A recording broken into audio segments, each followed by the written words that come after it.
All right, everyone. Thanks for joining today. This is Tyler with Crystal Beast TCG, and I got Dan with KetchumAllCollectibles today. Thank you so much for joining today, Dan.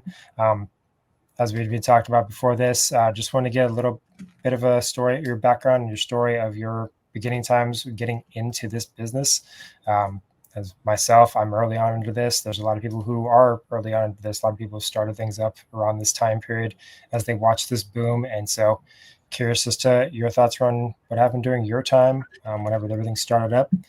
And obviously that journey that you have taken and those different turns and directions that you went that brought you to where you are now, because you're definitely nowhere close to a nobody. I am a nobody in all of this. You are a common name among all of the Pokemon YouTubers. So it's a pleasure to be able to have the time to talk with you. It's a pleasure to be here. Thank you for having me on. And I'll say I'm significantly closer to you than to your Pat Flynn's, your PokeRevs, your like real YouTubers. So I'm closer to you in subscriber count substantially than any of the real PokeTubers. So we're not very different. But yeah, I have been here, saying here like back into the hobby. 99, I was there, 5th grade. That whole story that everyone had. But 2013, 2014 is when I got back into it. And my initial venture, my initial foray into Pokemon, it wasn't like my 10-year plan is to build a 7-figure business, quit my job, go full-time Pokemon. That was never the plan. It just happened that way. And what I originally started at was like, I was an engineer and I had a girlfriend, fiance, depending on exactly when it happened in 2014. I can't remember. That I was living with at the time. We were like dual income, no kids. We were planning on having kids, but like we didn't have them yet. So we had some extra money. We had some extra cash flowing around, and I allocated $5,000. I said, let me see what I can do. What collection can I build? And just for context on me before Pokemon, there's a couple beer steins here next to me. Above my head, there's some coins up there. I've always taken the strategy of like, I don't really want to budget $200 a month and just forever be putting in solely money. It's like I get joy and I have fun interacting with it on like like I'll buy a bigger collection and I'll hustle and I'll break it down and I'll spend $1,000 to get like one $100 card for free. So I'd rather buy a collection for $1,000 and then sell off all the things that I don't want to keep that one card for free, rather than actually just spend the $100. So it's like I'll spend more money, put in some sweat equity, and then I was finding that like what I was buying and breaking down to flip into my collection for free, I was just doing it way higher level, way faster pace than I could ever do with Steins. Shocking. Than I could ever do with coins. So in the first months and in the first years, like it just became so much more than I ever could have expected. And I came into the hobby, into the space with massive goals, all of which I completed, like opening every set's box aside from base set first edition. I got every chase card pretty much that one could think of in PSA 9, the hollows, the first editions, the shinings, the crystals. And it was not really, again, with intent for like this to be a fuel for my net worth, a fuel for starting a business. This was just like collector boy Dan living out his collector dreams in Pokemon for free. And then one day I wake up and it's like, if I sold this all, I could pay off my house. And then I'm thankful that I didn't do that. That was 2019. 2019, it's like, man, if I sold all this, I could pay off my house. I could really be debt free and I could be set for a while. Thankfully, I didn't do that. And then in 2020, it multiplied. It became what we all know has happened since then. And yeah, so that's where it all started. A quick little 4-minute overview. And then I guess we can dig in deeper there with any follow up that you might have. Yeah, so that just crazy, just going from just such a small little thing and then like quickly multiplying it over and over and over and over again. And that's funny that you say that, like the whole like you'll do what you can to get the free card versus and picking a whole collection. Like you took the long way around, but you got there. Which is, I mean, it's strange. My brain wants to admires that, but also like I also get it really well because I'm Mhm. like I would do the same thing when I think about my own self. With some of these things, like I have a bunch of prismatic where I'm just like, if I sold some of these pieces of the prismatic, then I have all of this for free because it's paid itself off. I'm like, that's how my brain also works with it. That's funny that you say it like Yeah. that. But so that the 5K starting off, if I recall, it was Phantom Forces was like that first big purchase with that. Was that right? Yeah, a Phantom Forces case because it's funny. I still remember the website, and I probably always will.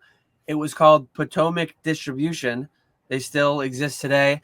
Distribution was in the name, so I thought they were a distributor. If you go to Pokemon's website, they have a website with all the distributors listed. They're not one of them. They're not like an actual distributor. I come to find out later, and I got in with Mad Al, and I got in with GTS. I've been with them for 11 years, but that was one of my first purchases, and I was grinding singles, and I was learning about PSA grading. One of the other early collections that I bought originally was actually just like a raw collection, primarily WotC, and I went in big. Back in the day, you could buy a collection that included like first edition WotC hollows. One of the first collections I bought, one of the first PSA grading submissions I made was like a PSA 5 base first edition Charizard. Um, Part of me is actually somewhere I have the cert written down. I still have a spreadsheet. I still have my PSA account. I could find it.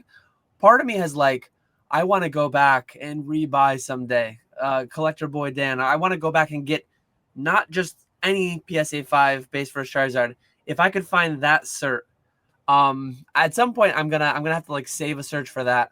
I think there are various platforms now that would allow you to do like a cert based search, not just a PSA 5 Charizard. But I've had the thought that someday maybe I'll try to get that Charizard back because that would be pretty cool.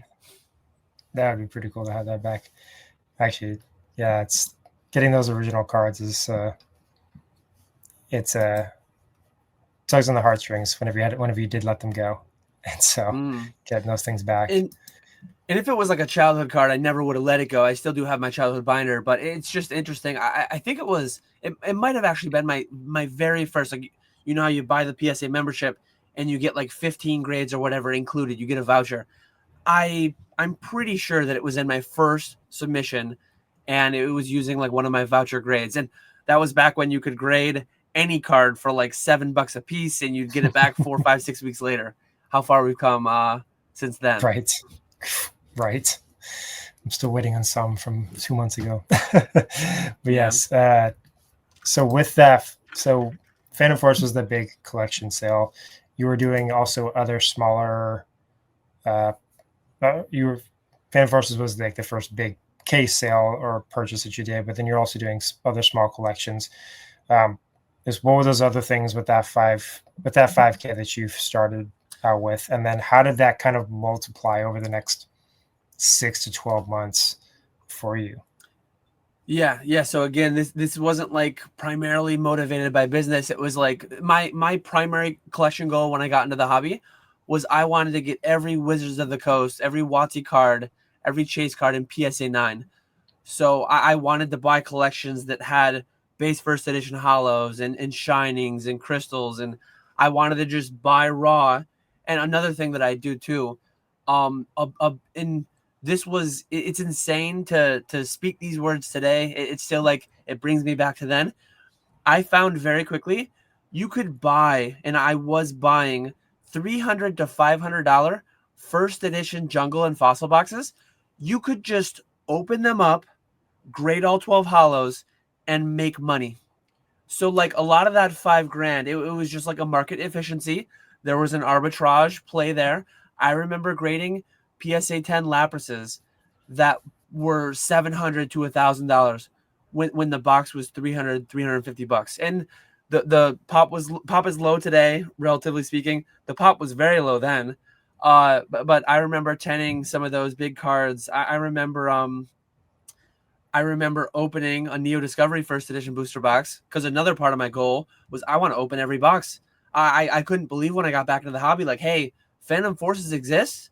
It's like the 80th set in the TCG or 7, whatever it was. It's like, I left at gym whatever. I left at like Gym Heroes or whatever. I want to experience everything in between. So I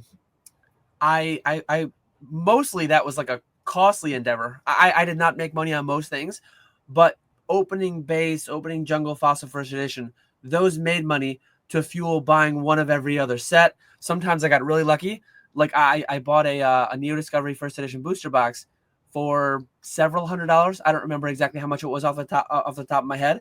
I graded the Yanma though in PSA 10. It was the third Yanma ever graded, and I want to say I sold it for over $2,000, which relative to today, it's like, oh, $2,000. It's like that's a great felt hat Pikachu, or that's whatever. Like there's tons of cards that are Yeah. $2,000.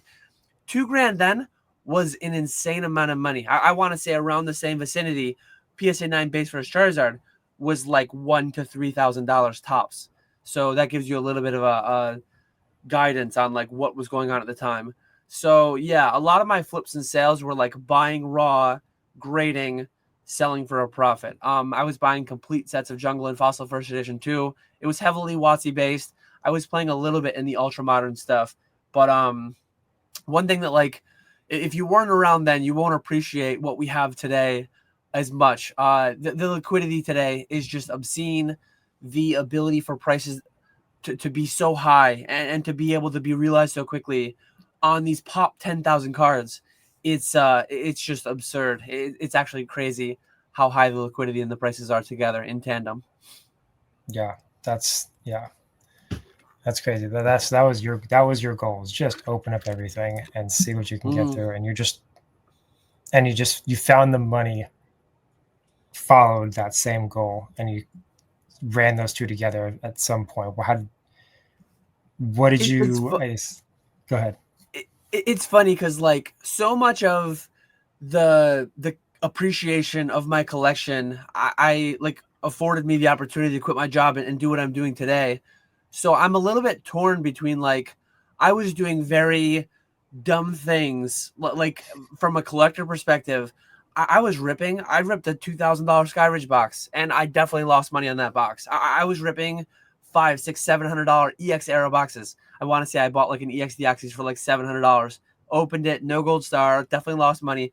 If I was being more business minded, I'm a little bit torn because like part of me says, Dan, you could have made so much more money because you wouldn't have lost $500 in that Deoxys box. You wouldn't have lost this, lost that.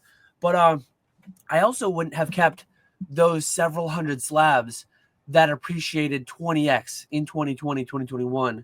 I wouldn't have had such a windfall because I would have had generally a lower inventory, I would have think. So it's funny, it's kind of ironic that my collector passion and insanity to some extent led to holding me back, but also simultaneously propelling me ahead. If that makes sense. I hope that makes some amount of sense. Yes. No. Yes, it does. Again, for someone who's in this, it does. I totally understand that piece of it. That's kind of I said in that same thought process of my starting out. And so, yeah, it's you want to keep like going forward, but also you try to hold yourself a little bit back just to keep yourself baby steps, making it a baby steps. Then eventually you find your chances for the leaps and bounds that happened in 2020. Yep. And so all those different boxes, like what would you say was your favorite box to open up in those early times as you're trying to accomplish that goal? It's honestly probably the most basic, lame answer. Literally basic, base set. People are probably gonna cringe when they hear that. People are gonna be like, "What's this guy? This guy opened Skyridge. This guy opened EX Team Rocket Returns, Crystal Guardians, all of which are amazing sets." And I enjoyed all of them. But when I pulled that first Charizard, I never pulled one when I was younger. I never pulled one back in 99, 2000, 2001. And when I pulled that first one, and it would have been in like 2014, the chills, the like thinking back to what 9, 10-year-old Dan would have thought of that, just crazy. So as boring of an answer as it is, base set was my most fun to open. And if you ask me today, like, Dan, what's the one card that you would want to open? So I've opened several. I've opened probably a dozen base unlimited Charizards. I've opened a couple fourth print base unlimited, so base fourth print Charizard hollows. I opened a Shadowless Charizard in Las Vegas on stage at that charity event a few years ago. I've never opened a base first edition Charizard. So that is my white whale. It is the one box that I did not open in my journey in the past 11 years to open every box. And it is the one variant of the card to me, base Charizard. As boring of an answer as it is, that is the card. So yeah, that's someday I still hold out hope that like maybe I throw a gamble on a heavy base first edition pack. It's just so much money, and I know the odds 1 in 15 that I'm going to get that Charizard I want. Right, that's an Yeah. expensive card to pull, and then it's going to be an 8, and it's going to be rough. And you just don't want to get the whole box versus just a pack and see what you can get out of a whole box from it. Oof, yeah. And again, I know the math behind that. It's like 75-80% chance that I get a Charizard. And like, oof, that's a lot. I'm financially very far from being able to take that gamble. Fair. The emotional side to it, you gotta appeal to the emotional side alongside the logic side. Yeah. And which one's gonna weigh out? Right now logic is weighing out, but yeah, for sure. That time will come, I'm sure. Maybe we'll see. Hopefully. So as you were moving, so 2020 was or 4 years ago. 2021 was whenever you quit your job. Yep.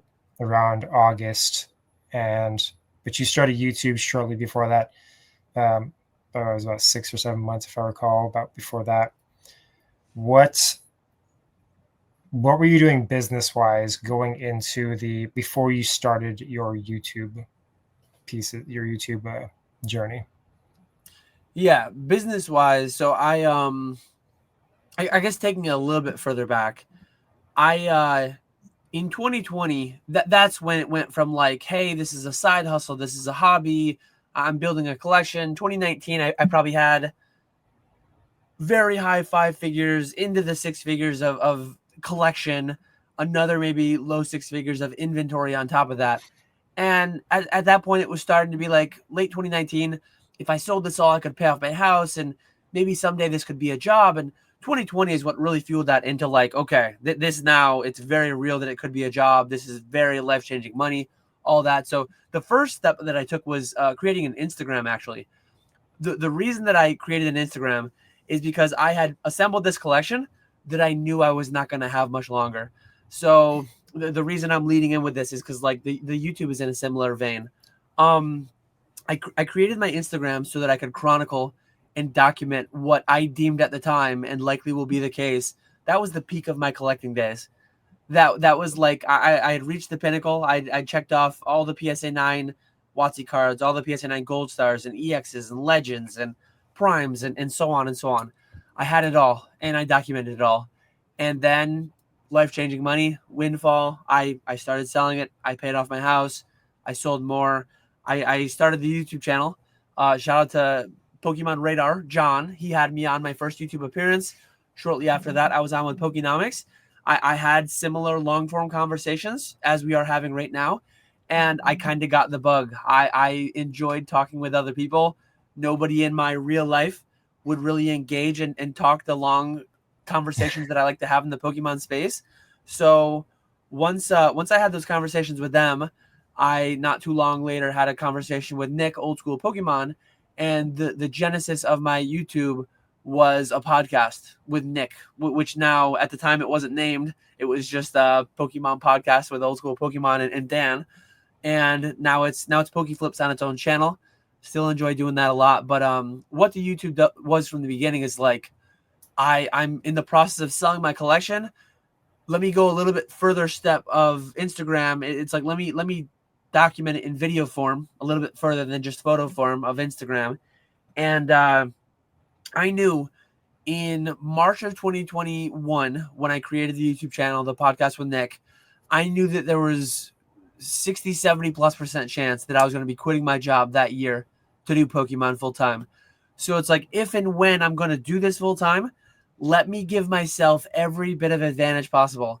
I to that point I had been on E4 for several years. To that point I had a little bit of a name in the space, but like I think the face, I think the name, the face, the further presence is huge in the type of business that I do in this space. It allows me to acquire, given that I've built the trust, given that I've built the name, the brand. It allows me to sell better. It allows me to have the consignment operation that I run. And it just affords itself, not directly, again, going back to like, I'm no Pat Flynn, I'm no PokeRev, but the indirect, not directly, but the indirect benefits and finances and opportunities that come from my YouTube channel are massive. Like, you wouldn't have reached out to me to have this conversation on another relationship being forged tonight because I have the YouTube channel. And I guess I'll use that in my moment here to say, if you're on the fence about like starting a YouTube channel, click record, pop your phone up, click record. We're using StreamYard right now. Hop into StreamYard. Like, it's put something out there and see what comes of it, because I'm glad I took that leap 4.5 years ago, starting the YouTube channel. And a lot of what's going on today for me in the space and all that, and a lot of the relationships I have today have been born out of my YouTube channel. So yeah, go for it. Yeah. So with your YouTube channel, you mainly focus, well, the main topics that you like to talk about are the financial side of it. What kind of, why does that's the thing that you kind of put yourself into the niche side of that niche conversation for? What brought you to that, like as the thing that make the most sense to talk with people about? Yeah, I used to be an engineer, as I mentioned. I'm very like finance minded, and I think it's a combination of like I put the content out there that I enjoy consuming myself, and not that nobody's doing it, but I don't think at the time many people were doing it the way that I do it, and I still think today, like, I have my own flavor of it. So I like putting my own flavor of it out there. Another part is just like making a documentary of my journey and chronicling what I'm doing, and it's very interesting to look back. I actually, for the first 4 years, I wasn't as frequently going back and watching, listening back to my own my old videos. I've been getting more uh, into that lately, and I have a whole list. I have like 5 to 10 topics that I want to, whether in a live stream or in a video, respond to myself from a couple of years ago, and it's really interesting to go back and hear my thought processes. Right now, we're booming. We're booming like mad. At some point, I'm quite confident it's going to cool to some extent, and it'll just be interesting in whether it's a year from now, 2 years, 5 years from now, to see how it does cool and to see what Dan was saying and thinking and doing throughout those times. It's been really fun to do that. I unfortunately didn't document the whole 2020 upswing and downswing, but another part of me, going back to like, if people are on the fence about starting a channel, like just start putting it out there. I think of all the content that I could have had that I missed between 2014 and 2021. Imagine if I started my channel in 2014. Imagine if I had a series where I opened every box. Imagine if I documented every single one of those. That would have been amazing. It would have been very low production quality, like I do right now on all my videos, but like it still would have been there. If you go back on my channel, like I used to do graded card returns, and I used to do like all different kinds of things. So my content has like ebbed and flowed over time, but I've just made what I thought made sense at the time, and I make what I'm enjoying making at the time too. So it'll probably be different a year or two from now, regardless of how much the market changes. For sure. So what were some of those early challenges you found within the YouTube side of it, getting up and going? I'll also splinter that off to, I'm sure the Pokemon business side kind of goes in tandem with that, but what were those early challenges that you had? I think, being honest, I kind of blew past some of the initial early challenges that a lot of people would have.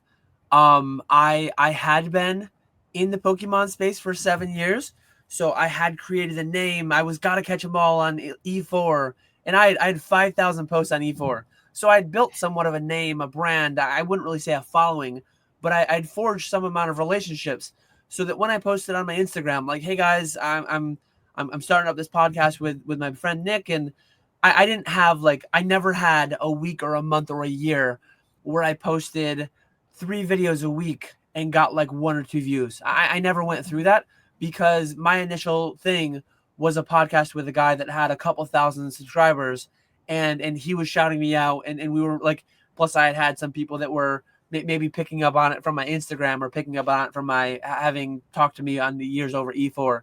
So a lot of those like initial starting a channel challenges were overcome just initially, but like 4.5 years later, I have 8,000 subs or something. So it's like I've had a very. It's actually funny how consistently my pace has been 100 to 150 subs a month. I joke that my content's antiviral, and I think it always will be. But I think other than that, like there were definitely challenges at times. And looking back, like I do 1 video a week now, and I'm full time. I was doing 2 or 3 videos a week when I wasn't full-time Pokemon yet. I don't know how I was doing that. I look back and it's like, how was I posting 3 videos a week, full-time chemical engineer? I guess part of it was like the pandemic, so not a lot of other stuff was going on. My kids were really young at the time too, not yet into sports and activities, and so that explains some of it. But yeah, I don't know if I answered that in the way that you were looking for, but that's some of the challenges that I surpassed, and yeah. So how quickly did you, I guess, take that first jump from 0 to 1,000 subscribers, would you say?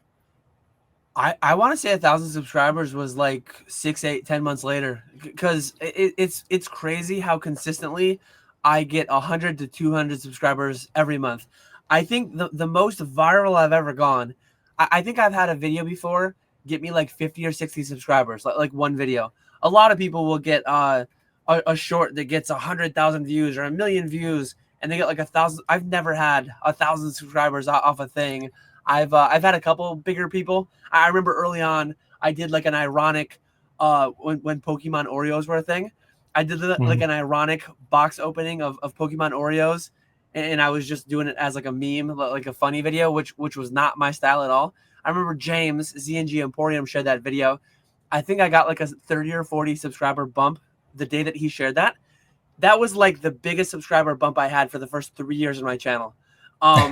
So like there's never been a viral moment. There's never been some crazy thing like that there. It was really 4.5 years, 1,500 to 1,800 subscribers a year, just steady up. And consistency has always been key. Posting videos, even though the schedule's changed, it was always 2 or 3 videos a week, and now it's 1 video a week and 1 live stream every other week. The consistency is key, at least in my opinion, for the way that I do it. Gotcha. So what would you say was what you felt was one of your bigger milestones when it came to the YouTube side of it? And then I would say even with the Pokemon business side of it too, what were those 2 major milestones as you started that off? Once you went full time, we'll start there too. Yeah. So going full time was obviously a big milestone in the journey, like in itself. As far as YouTube goes, like it still fascinates me. There was a time in the past year where I was getting like a couple hundred live viewers in all my biweekly live streams. I graduated high school with like 89 people. My entire high school, like 9 through 12, was about what I had in a live stream before. That still blows my mind. Most videos that I post get like 1,000 views or maybe a little bit more than that. That was my entire school, K to 12. So I've never really had a viral moment. I still haven't hit 10K 4.5 years later, which I think a lot of people would deem a failure. I deem it a crazy success. I thought 100 subscribers was a milestone. I thought 1,000 was a milestone. I thought 5,000 was a milestone. Like, if and when I get to 10, that's gonna blow my mind because that's a big number. It doesn't get you a plaque. It doesn't get you anything special, but like to me, it's special. It's crazy. So kind of everything's been a milestone along the way. With the business wise, it's like becoming debt free, going full time. Those are the first milestones. crossing 100,000 in sales. That was before I went full time, but 1 million in sales, and just checking off different numbers. It's crazy. I still don't have employees technically, but it was a big milestone in February of this year when a few weeks before he announced it, a few weeks before he did it, Poke Knowledge, PK, he called me up and he's like, "Hey Dan, I'm going to quit my job to work with you, for you, independent contractor, all that stuff." But it was a big milestone to have somebody else kind of like, he does things outside of what we have going on. He does things outside of streaming for me, but still like somebody, his primary income, his primary like revenue is derived from streaming my inventory, and that was massive to have somebody else with an engineering job, with a wife and kids, and to decide like, hey, I trust myself, I trust Dan, I trust the Pokemon market enough to go full time into this as well. That was probably the biggest milestone since I've been full time. Wow, I didn't realize that was so recent. So Yep. he was the first one, and then you have another individual as well. Yep. I'm trying to remember his name. Well, three more. I have three more. So PK is like the primary guy on Fanatics. He Okay. went full time. So we started just over a year ago. We started on October 4th, 2024. We just had our anniversary stream recently on Fanatics. But PK does like 20 streams a week. It's crazy. That guy's drive, that guy's stamina to do all the live streams. And then Ponga is there as well. Ponga does 2 to 4 a week lately, depending on exactly the schedule and all that. He's part-time for now. Maybe someday that'll change. Who knows? And then there's two guys that I've had do a little bit more. Spat is one guy on eBay, and then Skya as well. Skya's been not quite as consistent. He's also been streaming Metazoo instead of Pokemon, which is just harder to stream. So that's part of the lack of consistency on his streams. Gotcha. Wow. So you've really started to, like, this last year, obviously the boom it's been so hot since Surging Sparks. Yeah. And so that's helped you kind of boom and have these independent contractors be a part of your business. That's awesome. Yeah, I think a huge part about like expanding your business is knowing what you're good at and knowing what you're not good at. And then also further than that, knowing what you enjoy and what you don't enjoy. And all businesses, all jobs, you're always going to have to do certain things that you don't want to do. There's certain administrative things that I have to do. There's always going to be that. But I try to the best of my ability to do the things that I'm best at and enjoy the most. And thankfully, there's a decent bit of overlap. I enjoy doing things that I can do well. And sourcing has always been my primary thing, I think. And then like all the finances, managing the cash flow, and finding good collections, knowing where to send them, knowing how to optimize. Do I send the CGC, BGS, or PSA? Do I send this to be sold on eBay Live or Fanatics Live? I'm good at sourcing the streams and diverting them to the right place. I'm not good at interacting with the end consumer. I'm not good at doing the customer service and answering the eBay messages. And my eBay feedback over the past several years would demonstrate that. Skya is the guy that manages my eBay now. He still has like 6 negative feedbacks that are like 11 months old. In the next month, they'll drop off and they'll be gone, and we'll have 100% positive feedback as long as we don't get any negatives in the meantime.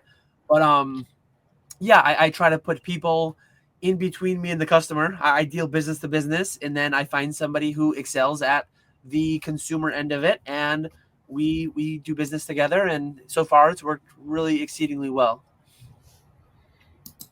Awesome. So how, with all of that, with now 4 independent contractors, risk is a huge thing you have to consider, and they have to consider as well, working with you too. It's like, so how do you manage your risk position?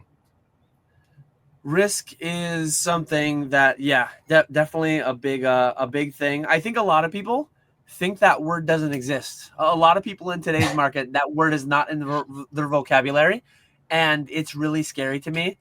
A lot of people in the PokeTube space will just say sealed only goes up, destined is not going under 300, guaranteed. They'll throw all these things out there that I just like, that is really scary to me. So how I manage risk primarily is everything I own, everything behind me, everything we sell in the live streams, it's all owned outright. It's all owned, and it's only dabbled in after I let me see if I have them handy here. I always have them handy, but my buckets that I always talk about. So all this stuff is always taken care of first, and once my financial obligations to my family, once our taxes are paid, once our groceries are bought, once all that stuff is done, which shout out to the sugar mama. I have a wife who teaches, and we live like below our means, and her salary pretty much covers our day-to-day expenses, and then the health insurance as well. But once all that's done, um everything is bought with cash. Nothing's like on margin, nothing is leveraged. So if this stuff were to drop a lot, all of this, everything I have is from that same original $5,000, and I've already pulled out a lot of money too. If and when price tanks, my hourly rate goes down a lot, which wouldn't feel good, but I wouldn't be out on the street. I wouldn't have lenders knocking my door down, trying to collect on all these debts that I have. Because aside from this one, the phone that I'm financing through Verizon for $1 a month, no debts. So that's the biggest way that I manage risk. But other than that too, is I'm not just on Fanatics. I'm also on eBay. I also sell some on TCG Player. I also consign with some people.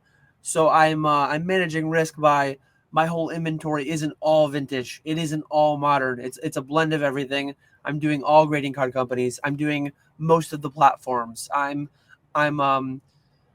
diversifying my inventory and my outlets, which some people would say, like, and generally speaking, this is the way it worked due to survivorship bias.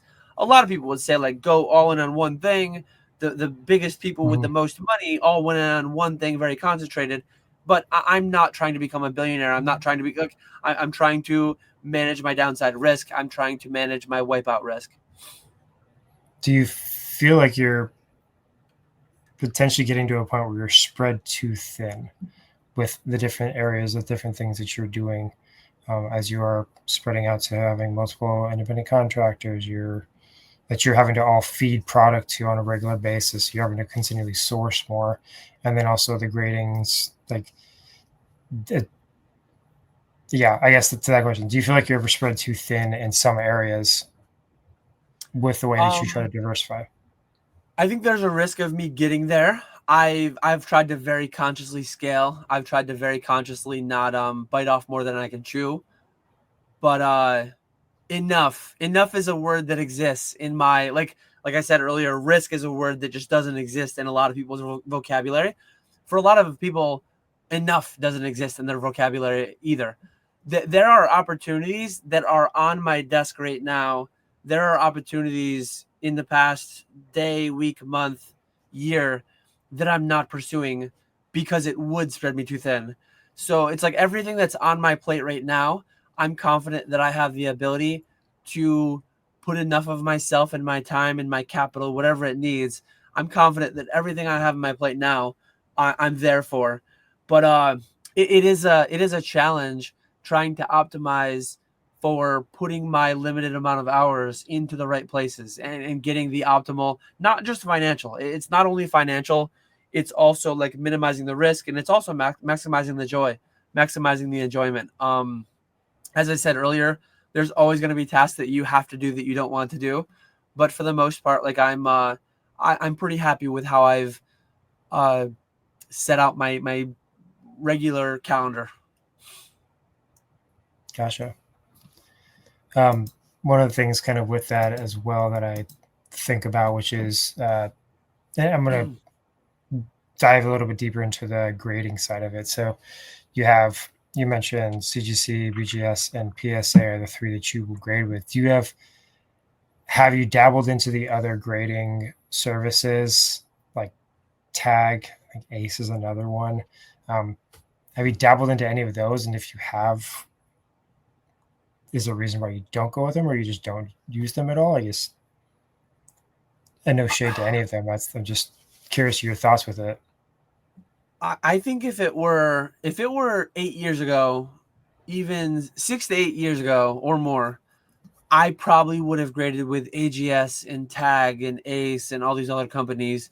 But at the point that I'm at, I've had it on my mind. I've had stacks of card savers on my desk with things ready to go.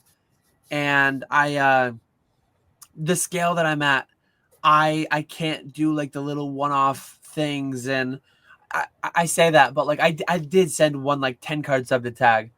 And I regretted it when I did it, because it's like I can't even sell these through the all the avenues that I have. Fanatics doesn't accept them.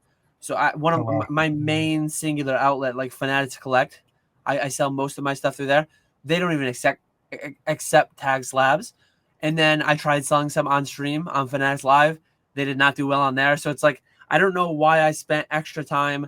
I have these every week, every month. I'm constantly sending out boxes to these three main companies that are doing well, and then I do this one-off thing that just increases the time and it lowers the return. And so I try to generally avoid distractions like that. I know it's kind of mean to call an entire grading card company a distraction, but when I'm shooting for like high seven figure, potentially hitting 8 figure annual gross sales revenue across all platforms, it's like sending 10 or 20 or 50 cards to Tag or Ace or AGS, or it's like it doesn't move the needle in any way to get me towards my goals and what I'm generally doing. So yeah, I try to avoid generally. Gotcha. Makes sense. I mean, if you have something that's working, what's the point of trying to switch off to something else if it's just going to take you more time and cause more issues in a sense? Yeah. So with sourcing your inventory, how do you go about doing that on a regular basis? I know I saw you have your hot buy list that you put Yeah. up every week, but how else? I was going to try to flash it up. Yeah, there we go. There's my There it hot is. box if anyone's Yep. interested. Um, I do have two distribution accounts that are 11-year accounts. I was buying back when it made no sense to buy. I was buying XY Sun and Moon era booster boxes at 82.50 a box when P Football Pete was selling them for 87.99, 79.99 at times. Just to keep the relationship. To also part of it was like logistics, just like I could click a couple buttons and I could get like from the direct source known good product, no issues. So thankfully I am now reaping the benefits 11 years later, having multi six figures worth of allocations in right now. That's just like it's free money right now too. So some percent of my product comes from distro, comes from the normal route. um, Another large portion of my product comes from the hot buy list, as we talked about. But other than that, it's like I'm on eBay at times. I'm on Heritage. I'm on Golden. I'm on Fanatics, buying inventory to sell. A lot of times it's just the same thing that I've always done. It's buying bigger collections and breaking them down and selling them. But another portion too is the YouTube channel.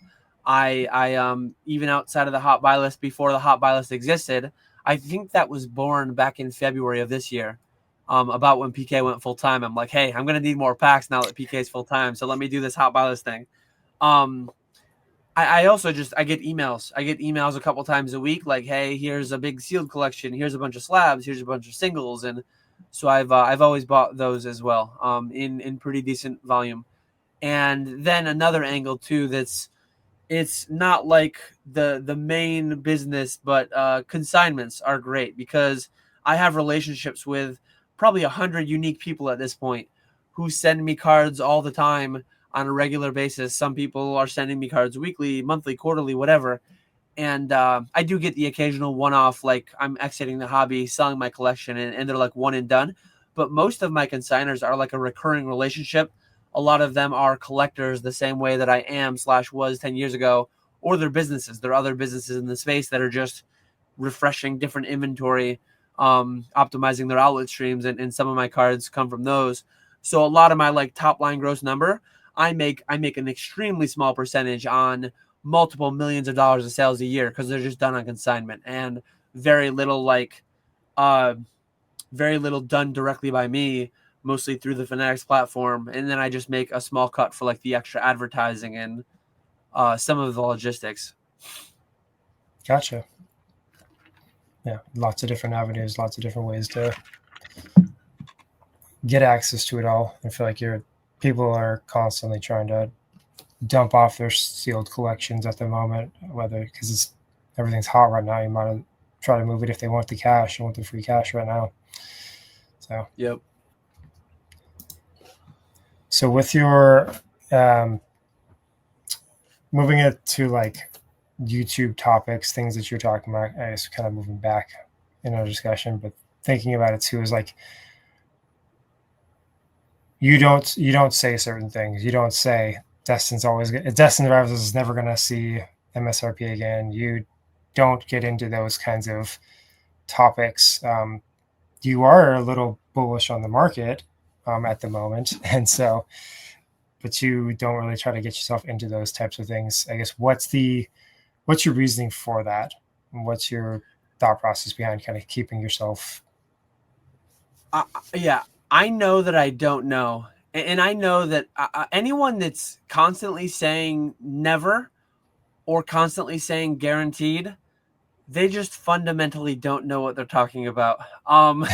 There's no way to say it more like politically correct than that. Like they're just and some of them might be doing it maliciously, and it's hard to know motive. It's hard to know intent. Some of them are doing it out of ignorance. They genuinely think that like Destined Rivals cannot go under $300, and a lot of people just they lack the critical. This is kind of mean, but it is very true. A lot of people just lack the critical thinking skills to understand that like I know there is some percent chance that 5 years from now in 2030 I will look back and I will say, hey, Destined Rivals never went under 300. That is a distinct possibility that could happen. But sitting here today in October of 2025, to guarantee that it won't go under 300 is an entirely different thing altogether. Like I know that it might not go under 300, but I have no control whether it does or not. I don't know how much they're going to reprint.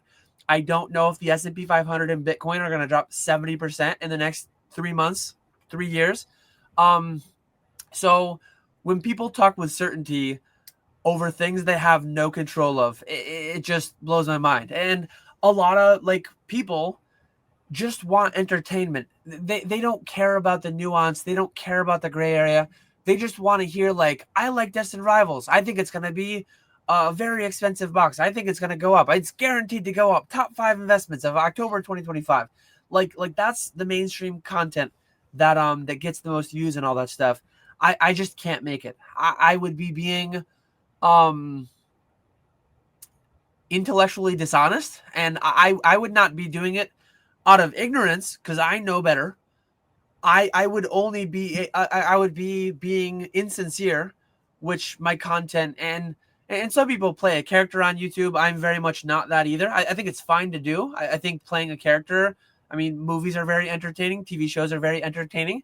They're fiction, right? You have actors and actresses playing characters, literally, and a lot of us enjoy that, which is great and fine. I don't play a character though. I am me. I bring all my logic and reason and nuance and that stuff. And I couldn't sleep at night if I didn't. Unless I did it very explicitly. I guess with a couple exceptions. April 1st, I've put out a couple of videos of me playing a character. And the scary part is I've actually done a couple April 1st, April Fool's videos, and people didn't get it. They got like 3 to 5 times as many views. And I remember one distinctly. I put a calendar, like not a real calendar in my room, but I superimposed a calendar in my OBS in the corner that showed that it was April 1st when I posted the video. And the whole time I was like, it was like an 8-minute video, which I never do. I always do way longer ones. Takes me 8 minutes to answer a simple question. But I went on and on. I did the energy, and I tried doing like a PokeTube style video. And some people in the comments were like, "Yeah, this guy knows what's up." Like, yeah. I think I was saying like I was saying modern was too cheap relative to vintage. I was being very facetious. I was being very sarcastic and all that stuff. and a lot, like, it got more views than my normal video, and people didn't like my normal following. They understood what was going on. 90% of viewers of that video, 80% at least, did not know what was happening, and that scared me. That scared me. Um, I'm all for, like, let's put on the rocket emojis. I'll talk about what the upside could be, and I know it could be high. But when people refuse to understand the risk, as we talked about earlier, when people refuse to recognize the fact that downside does exist, risk does exist, Destined Rivals could be a $150 box in not in a year, in 5 years it could be. I don't think it will be. I think the odds are exceedingly low. I think they're less than 1% of that being a case. But the difference between saying that it's less than 1% and saying it's zero are someone who knows what they're talking about and someone who fundamentally doesn't understand what we're dealing in. That's fair. Yeah, because I mean, no one knew what was going to happen in 2020, and not just the C word too, but all the other, but then everything else that happened, everything, the crash, and the jump back up. And one thing that I'm heavily on, like I'm on a crusade over these past several months, is like cosplay investors. The amount of people that would tell me in a live chat or in wherever or in their content, I knew this was gonna happen. It was obvious. It was like show like I think the meme is like, what color is your Lambo? What color is your, it's like, show me all the riches, having known that this was going to do this. I've had this conversation with like people in real life, friends, family, whoever, of, oh yeah, like I kind of knew Bitcoin was going to do, like I knew Bitcoin, yeah, it went down to 20, but I knew it was going to go up over 100. It's like, show me all the riches that you got from knowing that was going to happen. Like, Right. clearly, if you knew it was going to happen, you invested heavily in it, and now you're filthy rich. And their talk is cheap. Many people are Yep. not walking to match their talk. That's, yep. It's very true. All the money we put into was a Dogecoin back in 2020, and it had its little spike, and then it died off, and then it had its small little spike again, and then died off again. And yeah, And it's it's just, funny because, like, it didn't go. There are worlds where it could have gone to $1, or it could have gone to like whatever number. yeah, Um, and if it did, it would have been obvious. If it did go to a certain dollar amount, like, it would have been obvious, but it didn't. So like all that conversation goes away. yep, Um, it's really silly. very, very true. So, for feedback that you have gotten, that's iOS. The first question would be, do you listen to a lot of the feedback that you were given? And then secondly, what iterations have you made based off of the feedback that you have been given, whether that's for YouTube, whether it's for Pokemon business, the business side of it? I think content wise, I've definitely had people suggest, like, Dan, you should do some editing. Dan, you should do this. I've not taken that feedback, clearly. I guess I've done a little bit. I do have like, I have like $1,000 worth of lighting and a stream deck, and I invested a little bit of money in my cameras and stuff. So I took a little bit of the feedback, but I didn't do any that didn't feel true to me, that didn't feel like right to me. Dialing up my lighting a little bit, dialing up my thumbnails a little bit, that's easy enough, and that doesn't feel like against who I am or what my content is. But if I were to try to go like more mainstream YouTube, it just wouldn't suit me. So, not that I've even gotten that advice frequently, but in the business space, I'm trying to think like instances of advice that I had gotten. Uh, I I've definitely gone against advice that I've gotten many times. I have boxes sitting around me. I've I've continued to engage with other non-Pokemon TCGs against the advice of some people, and again, I'm just gonna do me. I'm largely just winging it, and I'm gonna see where it takes me. So far, it's taken me good places, but we'll see where it goes, I guess. Right. You have, was it MetaZoo? You're MetaZoo, you're part owner of. if I recall correct. I part own Meta2. I formed the company Meta2 with some friends. We bought MetaZoo from bankruptcy. We licensed that to GQL, who is producing the TCG that so far has given us these two sets, and there's a new one coming next month. Gotcha. Yeah, then you have all the other smaller sets. Final Fantasy has their own set, not Magic, Final Fantasy, and then you have Riftbound and Azure Lane and Sorcery, and there's actually a local one that I have around me too. But yeah, I've always considered dabbling into those little things, those other ones that people are like, just no one's in them at all. Everyone's into Magic, Pokemon. I mean, no one talks about Yu-Gi-Oh anymore.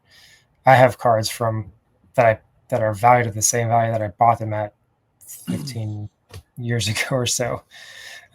Which is crazy in my brain. Is really crazy because it's like they were really good cards back then.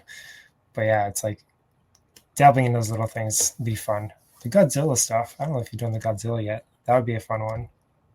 It's interesting. Like I've always been aware of the other things around, but nothing really ever piqued my interest the way that MetaZoo did. And obviously there were problems with the first iteration of it. The second iteration it's where it's at right now. The secondary market, the boxes are not doing amazing. We'll see what happens as it progresses, how far it progresses. But yeah, I've engaged with Magic a little bit, Yu-Gi-Oh a little bit. Nothing ever really did it for me, but for whatever reason, like the whole cryptid idea, that just kind of grabbed me in a certain way. And in hindsight, like 5-10 years from now, as I always say, it's like it will have been obvious whatever the outcome is. But I like if I had half the certainty that a lot of people claim to have, I'd be a lot more wealthy man because apparently I'm just a dumb one because like everyone just guaranteeing things, they know what's going to happen. I don't have a clue what's going to happen. Frankly. That is fair. So what would you say out of all the things that you have done, those things that you've put money into, what has been your biggest failure and or setback? Financially? I mean, like if I go back and I look at so the first MetaZoo, I didn't really lose much money on. I lost a lot of time though. I lost a lot of opportunity cost. Had I put all that capital, had I put all that energy, effort, just everything into fully Pokemon, had I never really gone down that path that led to that distraction, I would have a lot more Pokemon inventory. I would have a lot higher net worth because of it. So if you go like pure dollars and cents wise, it's having interacted with that. The amount of money that 1 year ago I took out of my Pokemon business to put into buying this IP to turn it into what it is today. That would have been a lot of money if I just put that into Evolutions or Evolving Skies or anything. If I put that into anything, it would be 3 or 4 times what it is. And at least so far as of today, I promise what I put into this is not 3 or 4 times. So, yeah, financially, it would just be that. Do I regret it? No, I'm still very excited for what this might become. It might end up all going kaput. It might end up just turning everything into zero and all my time and all my effort and energy. But I'm still enjoying the process of being involved in it. I'm still enjoying the process of engaging with it, mass breaking it, selling the singles on eBay. That's done through Skya primarily. So, yeah, we'll see how that pans out. Again, it will have been obvious in 10 or 20 or 30 years. It will have been likely the best or the worst investment of my life, but there's still some percent chance that it ends up hitting off well, but we'll see what happens. That will hopefully be the big one for you. So, how do you go about managing your time and also keeping yourself from burning out?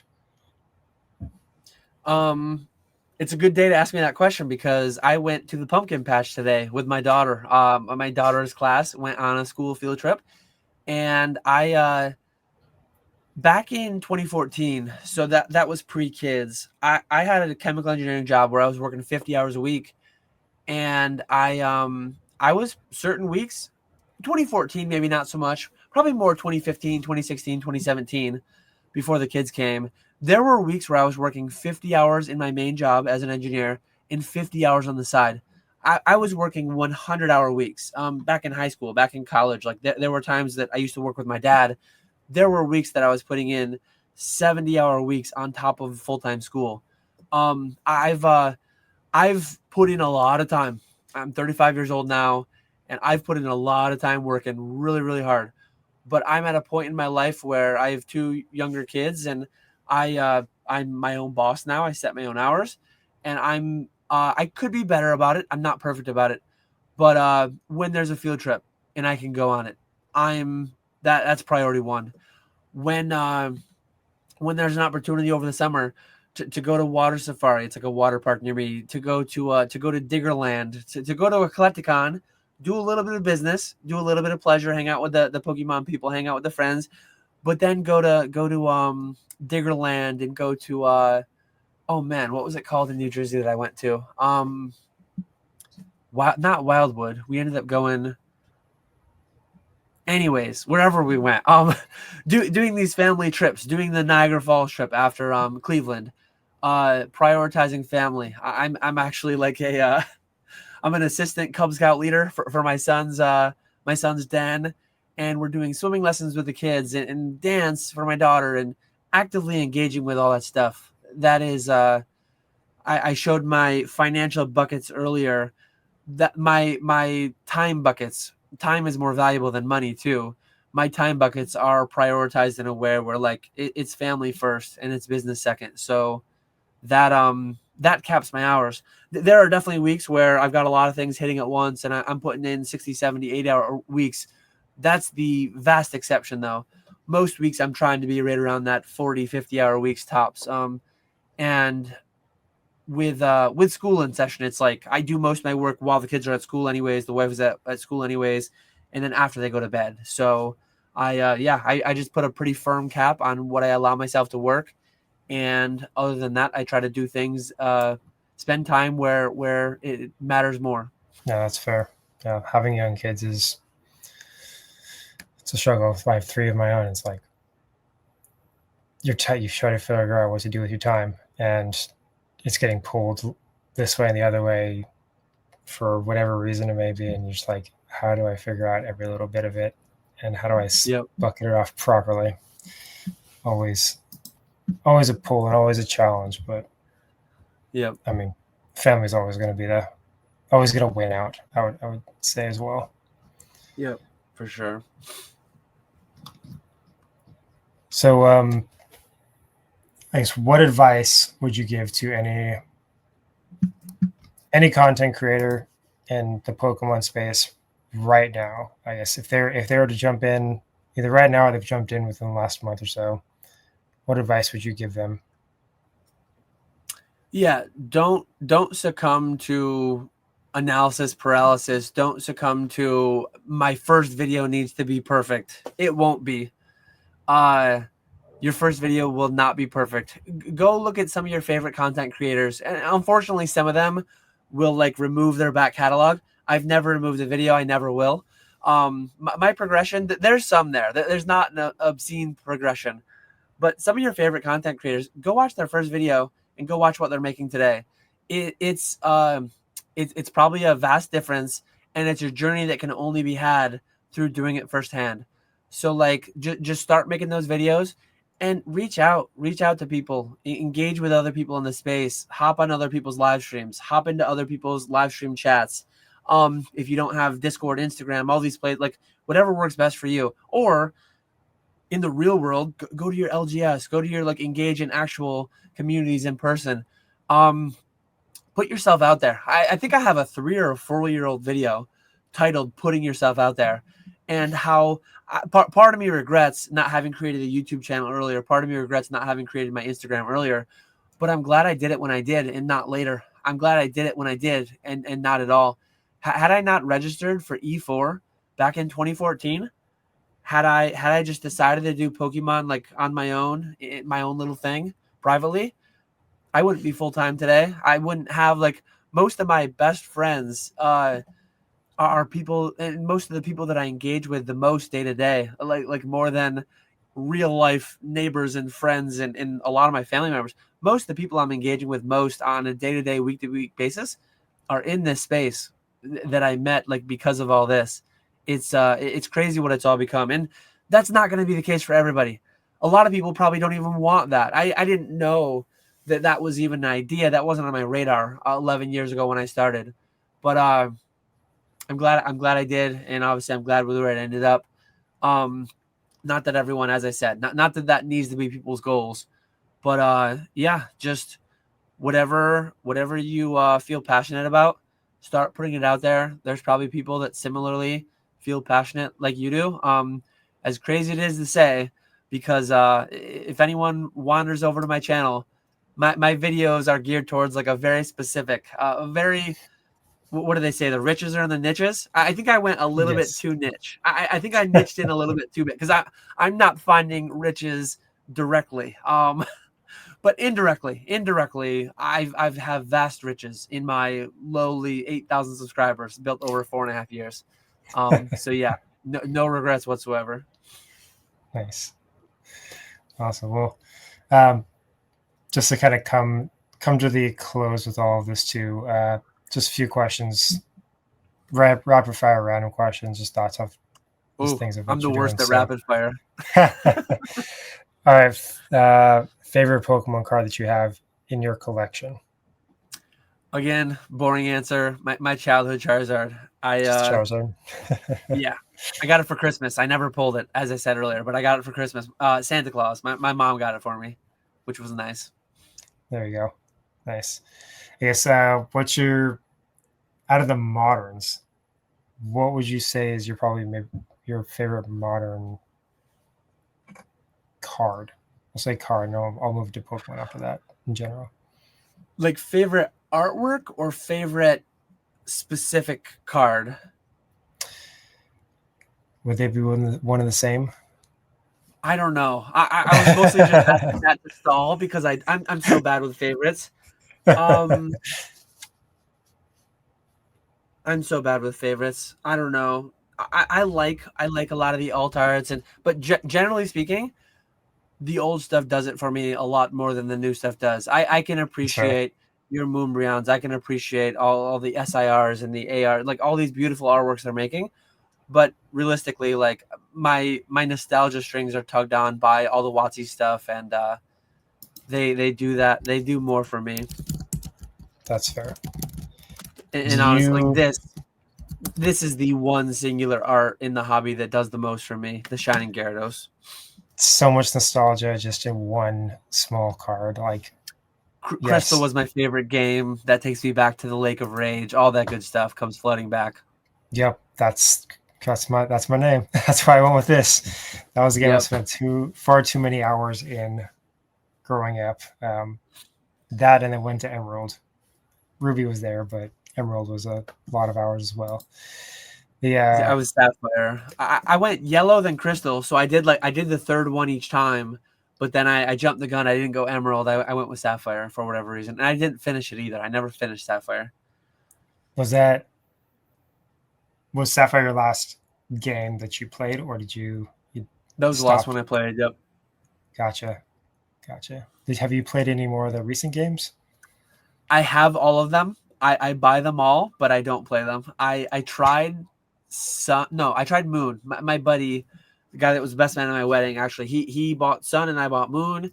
I think he finished it. He plays the game still. But I haven't allocated the time to do it. At some point, I have an idea that like I'm gonna go back and play them all. Maybe I will someday, but haven't gotten to it yet. Gotcha. Do you play the TCG at all? No, I downloaded Pocket. I screwed around with that for a little bit, but I have two plans for this winter. I told my son last winter, actually, I told my son that I was going to learn to play the TCG with him. He couldn't really read well enough yet. His reading comprehension now is a lot higher, and I think he'll be able to do it a lot better. So this winter I have plans to learn Pokemon with my son and MetaZoo with my wife. Gotcha. Is your son the older of the two or the younger? Yeah, he's older. So he's 7. He's older. Okay. He can read pretty well now. He's yeah, in his math is really solid, so he'll be really good with adding up the damage and all that. That's me and my son. He's the old. My oldest is one of my sons is the oldest. So he is some of the math that he's been doing, like he'll do while we're playing. I'm like sitting there trying to figure it out. I'm like, this is, he goes, it's just this. I'm like, okay, you're right. I was like, Yeah, give me a minute. Okay, yeah, actually, you're right there. And then, yeah, it's crazy the way his brain will move with it. So I think you're gonna have a lot of fun playing that with your son. It's super easy to get into, yeah. especially if you start off with the right deck. There's like a really even simplified deck, but I you'll plan have on a lot of fun. starting. Maybe you can let me know too. I plan on just starting with a Battle Academy. Is that probably a good entry point, or you think I should go right for like Go a battle deck? No, there's a starter deck. It's a Charmander Squirtle starter deck. I don't remember the name of it, but I I probably can have send it it. somewhere. It's a really small thing. It's a 20 card deck, Okay. 20 card 2 decks, and it's super easy. It really gets down all the basics for you. You play that enough times, and then I did that with my son. Then evolved into Battle Academy, and then now we play the full on thing. And he builds his own decks too. I feel like out of just curiosity and years ago, one of my other like plays was breaking down 2-player starter sets and breaking down theme decks because they were actually profitable for the most part.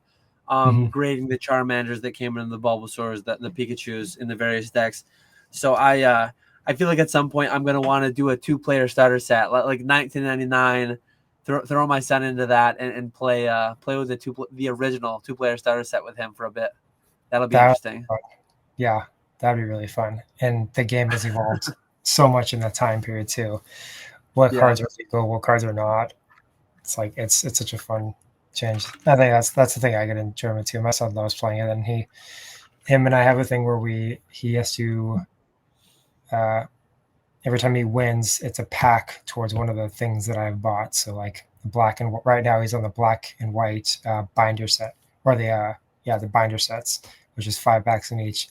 He wants to go for both of them at the same time versus one versus the other. He's already at like 7 wins out of the 10, but that's how his brain's working. He wants to win them both at once. So I'm like, all right, let's do that. So yeah, it's fun. So trying to think as well. Favorite Pokemon in general, I'd say. Again, I'm terrible with Still favorites, going but back, like still going back to I, Charizard. I feel like I need to give you a top 5. I'm so bad at singular let's favorites, do but let's like do let's do top 5. it's mostly a meme, but it's not entirely a meme. I love Quaxley. I don't know what it is Okay. about him. When I first saw him, it was just hilarious. Like I love Quaxley. Quaxley's there. Charmander. Charmander is one of them. I'm very Gen 1, but you throw Quaxley in there. Your standard Mewtwo, Pikachu. So we got 4 now. And then honestly, I like Gengar a lot. Gengar is top 10, I would say. Haunter. I like Haunter better than Gengar. Just going back to the anime, he was so goofy. He was so silly in some of those episodes. I don't know. I've always had a thing for Haunter. So yeah, Haunter, Charmander, Pikachu, Quaxley, and Mewtwo. There's my top 5. That's the best I can do in no certain order. What Fair. about you? What's your singular top if you have one? The singular Suicune. That's why I'm Crystal Beast. There we go. Suicune is sitting right there in the up the corner right there. Yep. But I put too much time, like I said, into Crystal and Crystal Beast. It was Crystal Beast or Crystal Dog because we all called them the dog Pokemon, but they're not dogs at all. They're actually based off They're of legendary beasts. felines. Yep. Yeah, they're legendary beasts. So I was like, I don't want to be Crystal Dog. Crystal Dog just sounds kind of strange to me. And you have Mr. Beast. So I was like, I'll do Crystal Beast. It's actually more accurate, and it sounds better than Crystal Dog, even though we all know they're the dogs of they're the I legendary dogs. I feel like it's a really good play too, because copyright wise, I feel like you're completely in the clear. It's ambiguous enough that, like, if you think specifically about the Pokemon franchise and who's the Crystal Beast, like it's Suicune. He's the cover species on the Crystal game.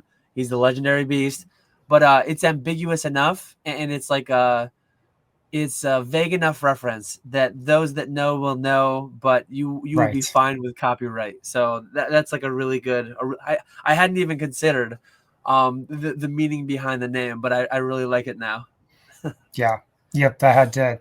That was also a thing. I know Pokemon was going after a lot of different names for having Pokey in it or anything like that. And it's like I was like, I had to figure something out. But also, again, it's just the game. I love the game. I played it again Yeah. far too long. I'm getting myself into doing a Suicune collection, so I'm starting to find them. I told my wife I had to make enough money on the business side of it to be allowed to start spending money on the actual cards to collect them. Yeah. So, and I'm kind of getting myself there. Yeah, you just got to do it the way that I did. You set a certain budget, whatever it is, and then you're only allowed to, like, you got to collect the cards for free. You got to buy and sell to profit the cards. Yep, That's where I started. for sure, for sure. Awesome. Well, I think we'll call it with that. So, for you, Dan, you have a lot of places where you and or your team can be found. So you have Mm. yourself on YouTube. I'll let you shout out the rest of them. So I don't want to mess any of the other ones up. Yeah, there's YouTube, there's Instagram, there's eBay, there's TCG Player, there's Fanatics, there's eBay Live, Fanatics Live, all over the place. Same name everywhere. My branding is terrible. I like your branding. I like your name. Catch 'em All Collectibles has too many characters for like certain platforms. So I think my account on certain platforms is like Catch 'em All Call. I couldn't fit the Ectables. So that's how bad my branding is, that like I made such a long business name that I can't even have that as a username. But everywhere that it fits, I'm Catch 'em All Collectibles. Everywhere that it doesn't fit, I'm Catch 'em All Call. There you go. Cool. Awesome. Well, Dan, appreciate your time. Thank you so much for joining today. And yeah, make sure you go subscribe to his channel and check his content out. Yep. Thanks again for having me on, and thanks everyone for watching. Be sure, if you're here, like, subscribe, do all the good stuff, and go check out the backlog too. I watched some of your earlier interviews, and great chats as always. Appreciate that.